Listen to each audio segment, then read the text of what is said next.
Здравейте от Добревел. 3 дни ще спим на палатка и ще снимаме мускусни пикове.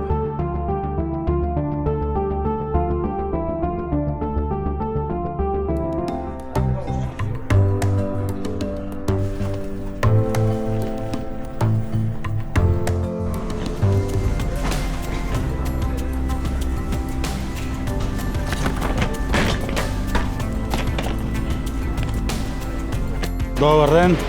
Маняците вече са в Осло и отиваме си намираме място за спане, тъй като утре се качваме в планината.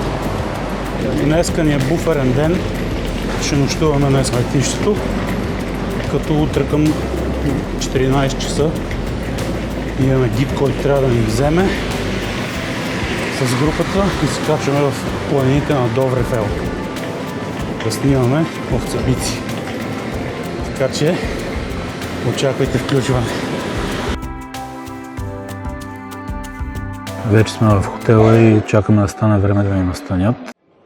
Довел съм го моите момче тук в Радисън да пиеме биричка на бара. Нашия байгам си извади сандвич.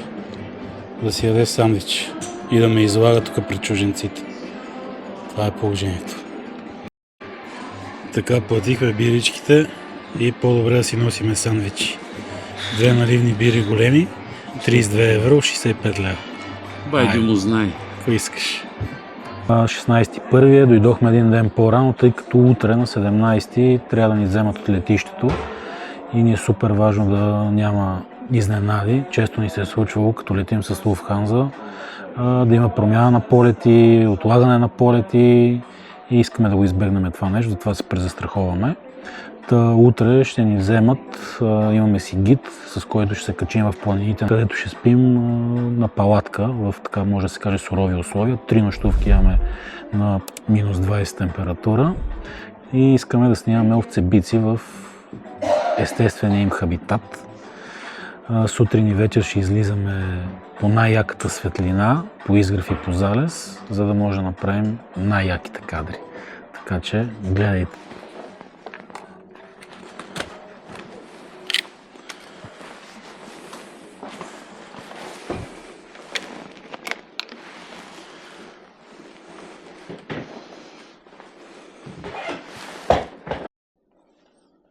Вече сме се настанили, дремнахме и тук е колко?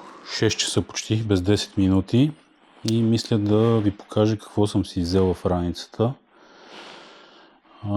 и хем да направим една проверка утре преди да тръгнем, не че вече има значение, защото ние сме тук, ама все пак да знаем. Ползвам Shimoda 40 литра, която според мен е оптимална и се събира в повечето авиокомпании, включително и в Wizz Air, като Priority кабин багаж се събира. Имам различни вложки, като според зависи от ситуацията решавам дали да взема по-голяма, по-малка, сега съм взел възможно най-голямата.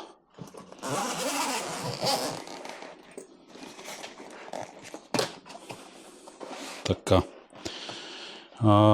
Основен приоритет на това пътуване са ни батериите, тъй като ще сме на минус 20, 25, 30, може и малко по-малко, но ще е студено.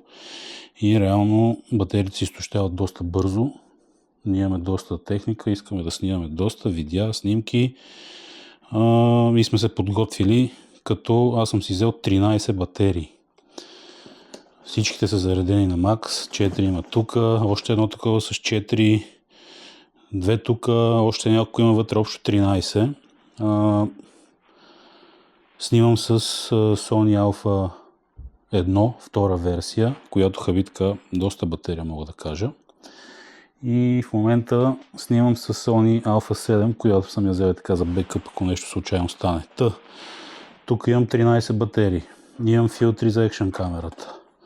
Имам доста такива различни стойки, които да ползвам за качване на екшън камерата, било на обектива, било на камерата ми, било на телефона, най-различни опции, било на колата и така нататък. И освен 13 батерии, имам 2 пауърбанка, един 24 000 и един 20 000 на анкер съм си взел. Имам и 3 батерии за екшън камерата Insta Ace Pro. Обаче тия 3 батерии са за никъде, не знам какво ще правим, ще импровизираме. Така, това с батериите. Продължаваме с обектив. Реших да взема 200-600 на Sony, тъй като е най-универсален. Имам и 300 мм, обаче 300 мм са къси за там, където отиваме. Трябва да слагам телеконвертори. Ако има виелица, маха и сваля телеконвертора, става сложно. Другия обектив 300G Master е скъп и въобще не ми се занимаваше с това нещо. Та реших да си взема 200-600, който според мен за парите си също е много добър обектив. Един широк обектив съм си взел. Това е 14 мм на 1.8 пак на Sony. Евентуално може да снимаме северно сияние, пък ако имаме късмет, или пейзажа, или най-различни неща. Микрофоните са ми тук. Под микрофоните имам друга подобна кутийка, в която имам челник. Няма да го вадя сега. Статива в момента е тук до мене, защото съм сложил Sony-то на него и той снима. Статив с ябълковидна глава реших да си взема, тъй като тия животни не са много бързи и нямам нужда от люлка според мене. Затова реших ябълковидната глава, пък е и по-удобно за снимане на видеа. Доста по-солидна и държи стабилно камерата, а горе би следвало да има доста вятър. Тук си слагам разни дрежки в горната част на раницата, супер удобна е. И общо взето е това. Ако вие се сещате нещо, което съм пропуснал или нещо, което не ви се струва окей, може да пишете в коментарите и да обсъдим. Освен всичко, което изредих преди малко, забравих да кажа, че имам още един широк обектив.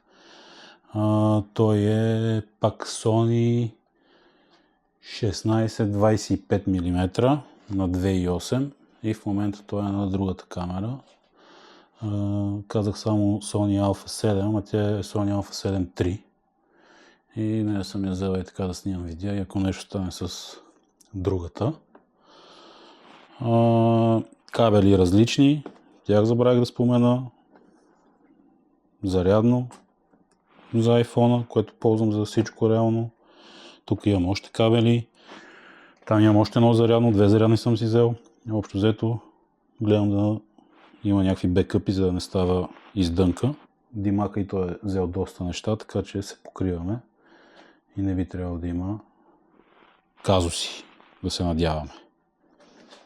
Отиваме с Димака на закуска. От 7 до 10 ще седим там, за да имаме време да хапваме 7-8 пъти. Че след това ще ядем чак до вечерта. Ай, чао! Трябва да напускаме хотела вече. 11:30 е чекаута и с Димака се отправяме към летището. Там ще висиме, не знам, 3-4 часа, докато дойдат да ни вземат. 0 градуса в момента. Има малко сняг. Нагоре, като тръгнем, най-вероятно ще е доста повече.